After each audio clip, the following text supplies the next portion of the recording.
Welcome to this explainer. I am so glad you're here today because we are going to untangle one of the absolutely most important concepts in all of finance and economics.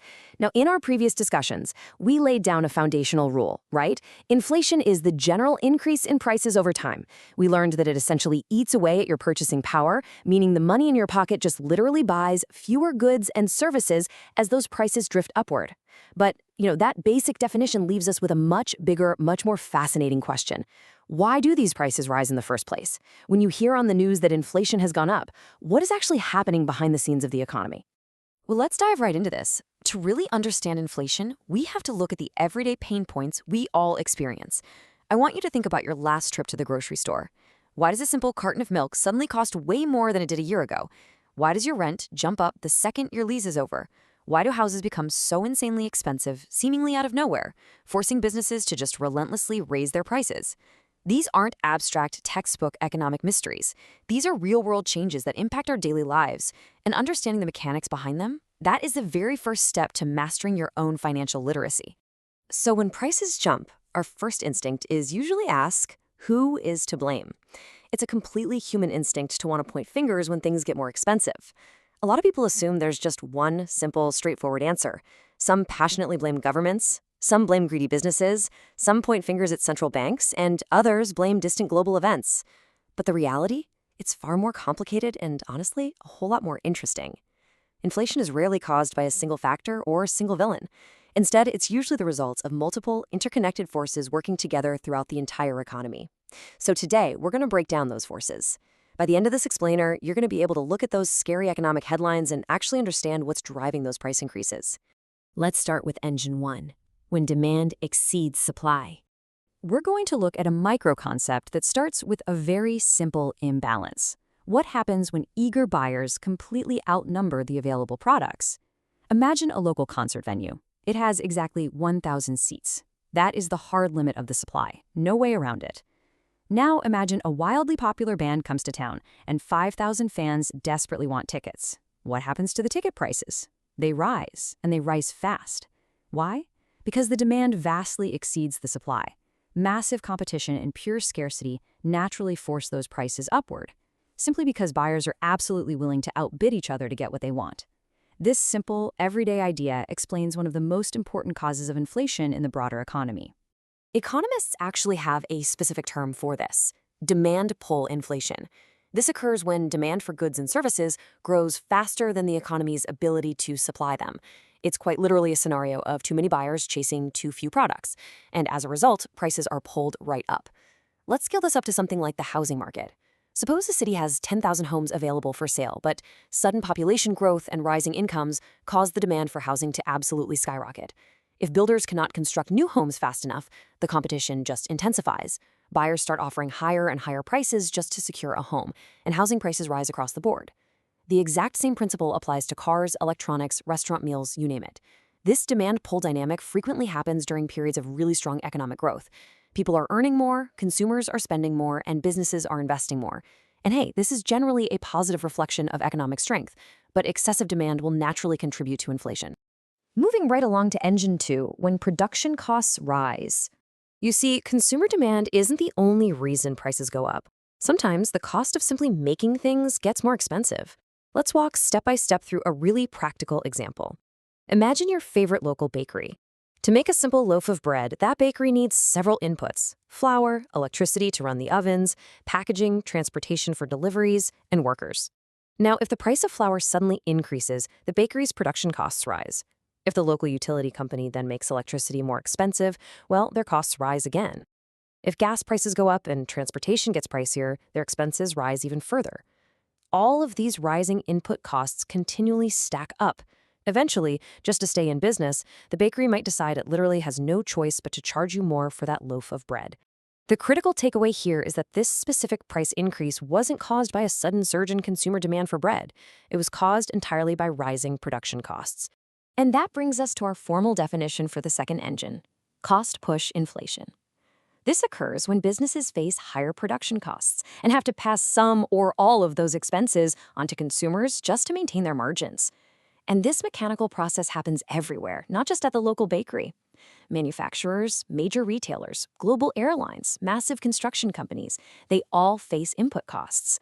When those costs rise significantly, the prices on the shelf, the ticket, or the menu often rise right along with them. So it is absolutely crucial to understand the difference between these two foundational concepts. Let's compare them directly. On one side, we have demand pull inflation. Remember the concert tickets, too many buyers chasing too few products. The pressure is coming from the consumer side. On the flip side, we have cost push inflation. Remember the bakery, higher production costs are being passed on to the buyers. Here, the pressure comes from the business side. Together, these two engines explain the primary mechanics of why your money buys less over time. Okay, so what about the macro catalysts, the hidden forces? Now that we understand the local bakery and the local concert venue, we need to zoom out. We need to look at the broader, interconnected global forces that actually trigger these two inflation engines to fire up in the first place.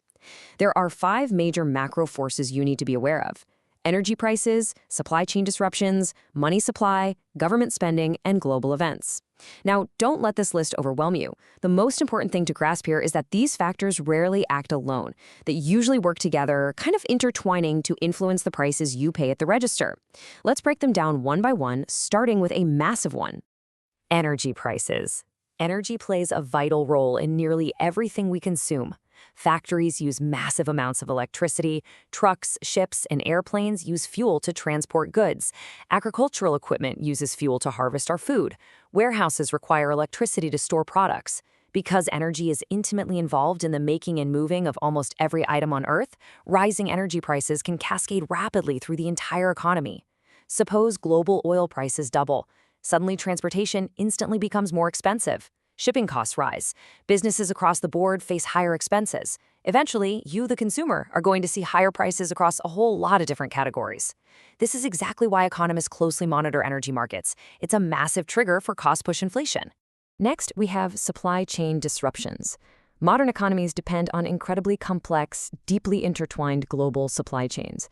A single product might travel through multiple countries before reaching your hands. Raw materials are extracted in one place, components are made somewhere else, assembly happens in a third country, and distribution is global. When a disruption happens anywhere in this chain, sudden shortages develop. For example, imagine a single factory producing computer chips temporarily shuts down overseas. Suddenly, fewer chips are available globally. Car manufacturers and electronics companies struggle to obtain these critical components. Production slows down, supply falls, and because demand remains exactly the same, prices rise locally for you. Supply disruptions reduce availability, forcing prices straight up. Now, let's touch on a topic that generates a lot of vigorous debate among economists: the money supply. As we've discussed before, banks and central banks influence the creation of money. The logic here is pretty straightforward. Imagine an economy produces exactly 100 units of goods. Now imagine the amount of money circulating in that economy grows significantly faster than the actual production of those goods. Consumers suddenly have more money available to spend. If the production of goods doesn't increase to match that new money, prices may go up. It's essentially another form of too much money chasing too few goods. However, it's really vital to note that money supply growth doesn't automatically create immediate inflation. It depends heavily on consumer behavior, lending activity, and business investment. But it is definitely a key factor to watch. Similarly, government spending can also act as a major catalyst. When a government launches massive infrastructure projects, issues direct stimulus payments, or just significantly increases its overall spending, it can heavily increase demand throughout the economy. Businesses suddenly receive more orders, and consumers have more money to spend. Economic activity ramps up. If the supply side of the economy can keep pace with this new demand, inflation might remain perfectly moderate. But if supply struggles to keep up with this government-induced demand, inflationary pressures can strongly emerge. And finally, our fifth catalyst: global events. One of the most fascinating aspects of modern economics is just how hyper-connected our world has become. Events happening thousands of miles away can directly affect the prices in your local grocery store. A severe drought in an agricultural region can absolutely decimate food production. An international conflict can immediately and severely shock global energy markets. Trade restrictions or tariffs can instantly reduce supply. Because our economies are globally tied together, the inflation you experience at home often reflects international events just as much as domestic conditions. Which brings us to a really interesting question. Is all inflation bad? We've covered a lot of ground regarding what causes prices to rise, but we need to challenge a preconceived notion here. Is it always a destructive force? Well, the reality is highly nuanced. Very high, severe inflation is absolutely harmful. It creates immense uncertainty, people struggle to plan their lives, businesses can't forecast their costs, savings rapidly lose their value, and economic confidence just plummets. But on the flip side, low, stable, predictable inflation is actually considered normal and reflects a healthy economy. In fact, many central banks actively target a modest, low inflation rate. Why? Because a healthy, growing economy naturally experiences dynamic changes in wages, spending, investment, and demand. Moderate inflation is usually just a byproduct of that healthy economic activity. The goal isn't zero inflation, the goal is manageable inflation. So why does understanding all of these mechanics matter to you? It matters because inflation influences almost every major financial decision you will make. Investors must track inflation because it eats right into their investment returns. Businesses must monitor it to anticipate their operational costs and set prices. And you, the everyday consumer, need to understand it so you can make sense of economic news. Instead of just panicking when you see a scary headline about rising prices, you are now entirely empowered. You can look beneath the surface and ask, is consumer demand growing too quickly? Are global energy prices spiking? Is there a supply chain issue? You now have the framework to genuinely understand what is driving your daily costs. Which leaves us with one final towering question.